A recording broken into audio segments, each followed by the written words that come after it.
নিঃসন্দেহে কেন্দ্রীয় প্রকল্পগুলির সুবিধা সেই সব নিয়ে প্রচারের কথাই অমিত শাহ বার্তা দেবেন বা অমিত শাহ তার দলীয় নেতাদের বলবেন যে প্রচারে যেন সেটাকেই আগে আনা হয়। কিন্তু মমতা বন্দ্যোপাধ্যায় বা তৃণমূল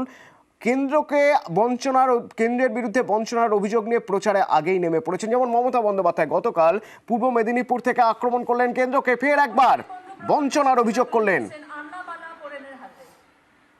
100 দিনের কাজ করার পরেও 7,000 কোটি টাকা দাওনি, গরিব মানুষের ভাগ মেরেছ। জিএসটি ট্যাক্স আমাদের ঘাট ধরে ট্যাক্সটাকে নিয়ে যায়, আর আমাদের থেকে যে টাকা শেয়ারটা সেটা আমাদের দেয় না। আমরা দুর্বল নই, কেন্দ্রীয় সরকার টাকা বন্ধ করে দিয়েছে। 22-23 100 দিনের কাজে 1 পয়সা দেয়নি। তা সত্ত্বেও জব কার্ড হোল্ডারদের